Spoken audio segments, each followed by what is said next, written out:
Big breaking. EPS 95 pension भोगियों को कल मिलेगा खुशखबरी का तोहफा। 9,000 पेंशन प्लस दा हायर पेंशन। देश भर के ईपीएस 95 पेंशन भोगी आज उस स्थिति में हैं जहां वे अपने अधिकारों के लिए सड़क पर उतरने को विवश हैं। ईपीएस 95 पेंशन योजना के तहत जो पेंशन राशि उन्हें मिल रही है वह उनके जीवनयापन के लिए बहुत ही कम है।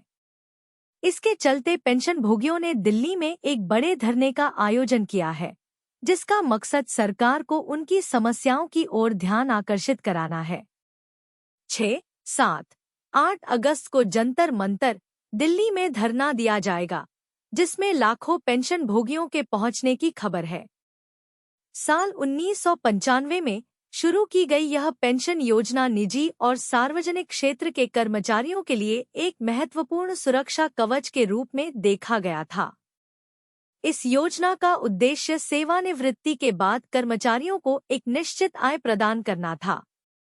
लेकिन दुख की बात है कि विगत वर्षों के दौरान इस योजना में बहुत सारी खामियां देखने को मिली, जिससे पेंशन राशि बहुत ही कम हो गई।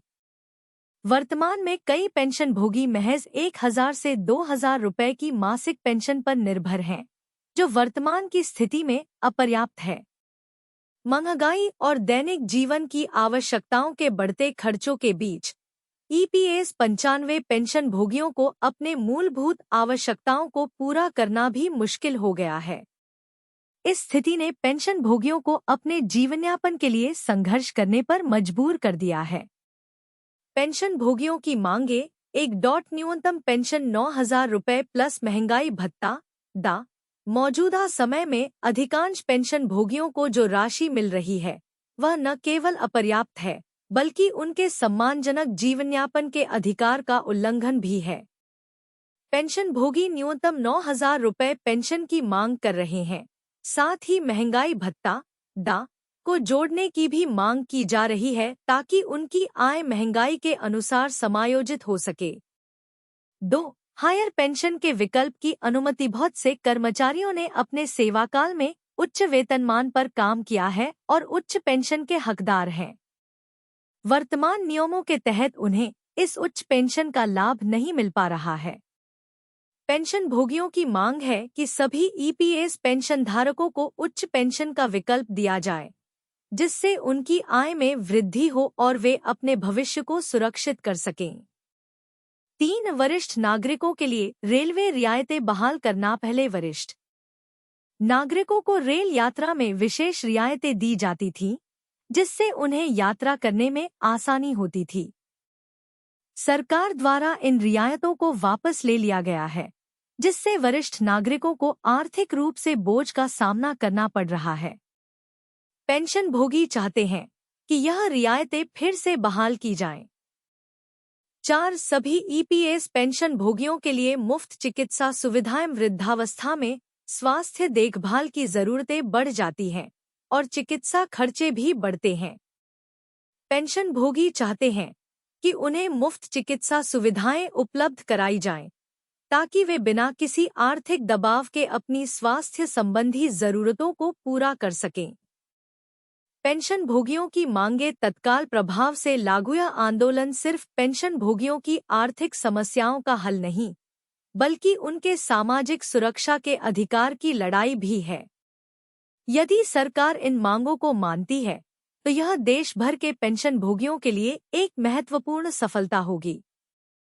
इससे न केवल उनका जीवन स्तर सुधरेगा, बल्कि उन्हें भविष्य के लिए सुरक्षा का भी अनुभव होगा। इस आंदोलन के माध्यम से सरकार पर दबाव बनेगा कि वह पेंशन भोगियों की समस्याओं का समाधान करे और पेंशन भोगियों की मांगें पूरी करते हुए तत्काल लाभ प्रदान करे। यदि सरकार उनकी मांगों को नहीं मानती है, तो यह आंदोलन आगे बढ़ सकता है और बड़े स्तर पर पेंशन भोगियों का असंतोष सामने आ सकता है। निष्कर्ष, इस आंदोलन से पेंशन भोगियों की आवाज को देश भर में सुनाई जाएगी। उनके इस संघर्ष से यह स्पष्ट है कि वे अपने अधिकारों के प्रति सजग हैं और न्याय के लिए किसी भी हद तक जाने को तैयार हैं।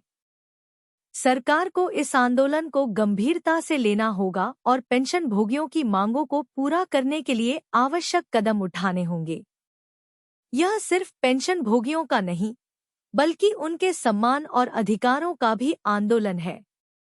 खुशखबरी, ईपीएस 95 हायर पेंशन यहां चालू। 18 लाख मिला एरियर ने ईपीएस 95 हायर पेंशन के तहत विवाद रहित मामलों में पेंशन और एरियर का भुगतान शुरू कर दिया है, जिसमें फेरो स्क्रैप निगम लिमिटेड (एफएसएनएल) के कर्मचारियों को लाभ मिल रहा है। हालांकि सेल में उच्च पेंशन का मामला सीपीएफ ट्रस्ट विवाद के कारण अभी लंबित है।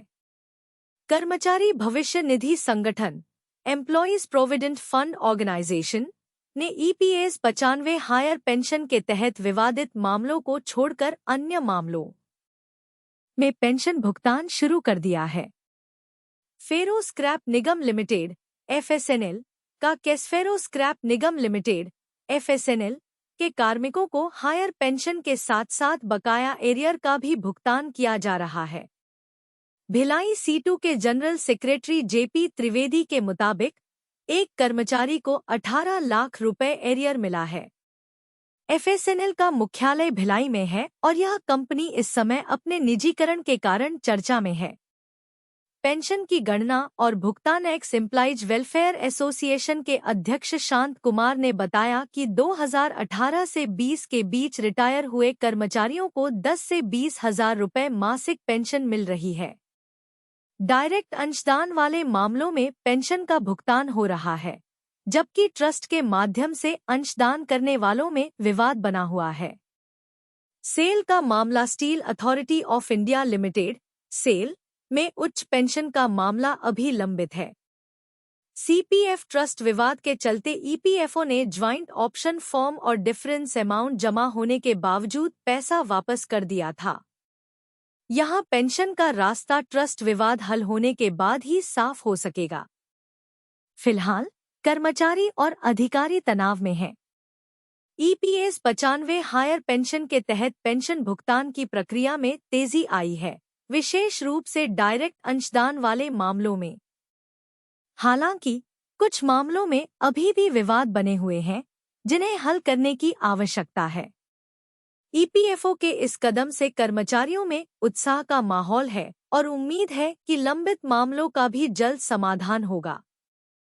EPS 95 pension latest news EPS 95 pension धारकांनी उघड केले गुपित पेंशन बाबतच्या निर्णय का बदलला नाही। Employee pension scheme EPS 95 pension बाबत पेंशन धारकांची चिंता कमी होण्याची चिन्हे दिसत नाहीत।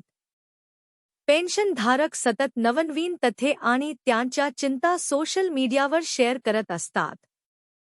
योजनेची सुरुवात आणि कामगारांची गरजेका निवृत्ती वेतनधारकाने लिहिले की ईपीएफओ अंतर्गत 1995 मध्ये सुरू झालेली ईपीएस 95 योजना 1981 नंतर कामगारांसाठी अनिवार्य होती, परंतु 1981 पूर्वी जे कामगार होते त्यांच्यासाठी ही योजना अनिवार्य नव्हती। 1995 मध्ये जेव्हा ही योजना सुरू करण्यात आली तेव्हा सरकार, मालक आणि कामगार संघटनांच्या प्रतिनिधींनी सीबीटी ट्रस्टची स्थापना केली. किमान पेन्शन आणि कर्मचाऱ्यांची घोषणा. किमान 20 ते 25 हजार रुपये पेन्शन मिळण्याच्या घोषणेनंतर अनेक जुने कर्मचारी या योजनेत सहभागी झाल्याचा निवृत्ती वेतनधारकांचा दावा आहे. कामगार सरकारी धोरणाचे बी ठरले. 1995 पर्यंत पीपीएसद्वारे भविष्य निर्वाह निधीची कपात केली जात होती. अनेक कर्मचारी पीपीएसचे सदस्य होते. जुनी पेन्शन योजना आणि आजची परिस्थिती. ओल्ड पेन्शन स्कीम जुनी पेन्शन योजनेअंतर्गत 30 से 40 वर्षे सर्व्हिस टॅक्स 2014 पूर्वी सेवानिवृत्त झाले आहेत ते जास्त पेन्शन मिळविण्यासाठी अधिक पैसे देऊ शकत नाहीत. त्यांच्याकडे पैशांची कमतरता आहे आणि सध्याची पेन्शन ही पुरेशी नाही. सरकार आणि सीबीटीचा निर्णय. 2014 मध्ये सरकार आणि सीबीटी यांच्यात झालेल्या निर्णयावरही पेन्शनधारकांनी प्रश्न उपस्थित केले आहेत. या निर्णयात शासन आणि मालकांचा फायदा दिसत असून कामगारांच्या भवितव्याकडे दुर्लक्ष करण्यात आल्याचा आरोप पेन्शनधारकांनी केला आहे. पेन्शनधारकांचे प्रश्न आणि मागण्या काय आहेत? सीबीटीच्या चुका अद्याप का सुधारल्या नाहीत, असा प्रश्न पेन्शनधारकांनी केला. कामगारांचे नुकसान झाल्याची जाणीव कामगार संघटनेच्या प्रतिनिधींना होती, मात्र त्यांनी या निर्णयाकडे डोळे मिटून घेतले, असे त्यांचे म्हणणे आहे.